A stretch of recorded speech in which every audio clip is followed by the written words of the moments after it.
I was home all day with my kids doing digital learning. Great. Okay, thanks. So my name is Mary Blackmon Campbell, and I'm running for State House District 97, and that's in West Gwinnett, covers Duluth, Suwanee, and Sugar Hill.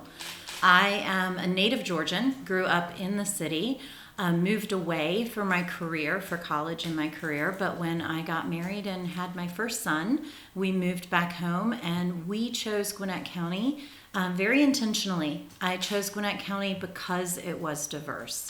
I loved my childhood, I loved how I grew up, but I grew up with a lot of people who looked just like me, and it's not what I wanted for my children. I wanted them to recognize that being a white male in the United States afforded them certain privileges, but didn't make them special. I'm incredibly fortunate that the ACA was passed in the time since I started my business. I've been able for the last 4 years to purchase insurance through the exchange, and it is, for me, it's a linchpin. What holds together my ability to have health insurance.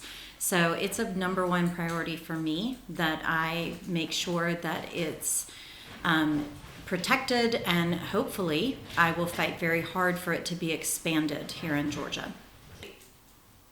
I made a choice to move into Duluth, and it was not an easy one. It would have been quite easy for me to have moved back to the neighborhood I grew up in, but I knew that there was strength in diversity, and I knew that it was going to be better for me and for my family if we found a place where there was a rich history, a rich culture, and rich diversity of people. So I made that choice very intentionally, and I work hard to make sure that in my business and in my personal life that I foster that type of community.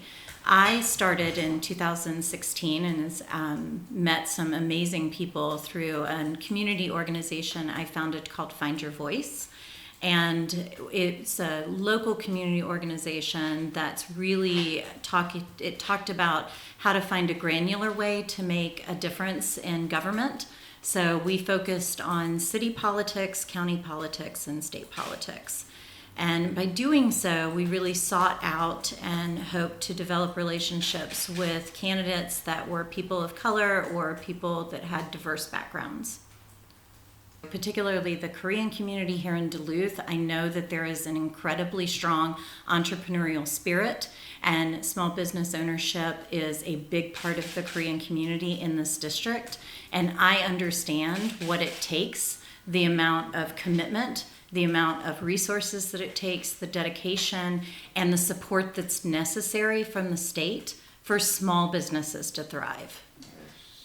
Yeah, for truly small businesses, which are what we are doing. You know, we're the local retail store, we're the local grocery store, we might be the local salon or gas station. And, you know, this is not multi-million-dollar companies. These are small mom and pop companies that are supporting directly families in the community.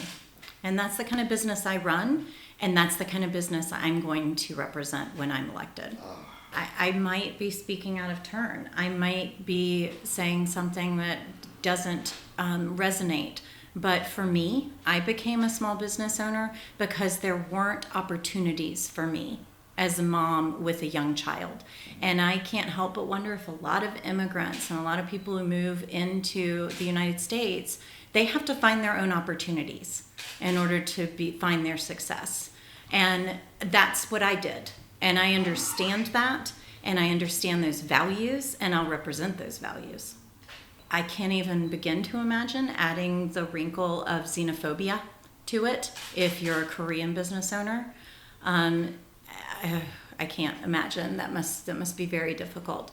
What I can say is that as a state, one of the things that I will do is manage the budget as a state representative, and I do believe that there have to be funds allocated to make sure that we're supporting small businesses, every single small business in the state of Georgia, with additional funds to be able to upgrade systems, upgrade ventilation in bathrooms. We know that elevators and bathrooms are a tricky part of this managing the pandemic.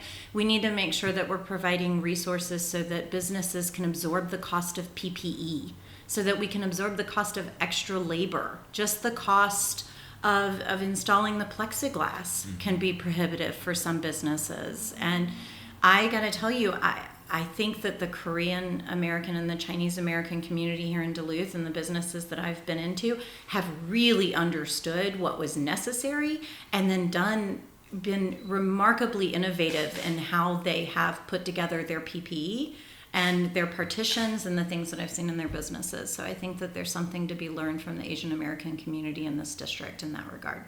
I was home all day with my kids doing digital learning. Okay, thank you.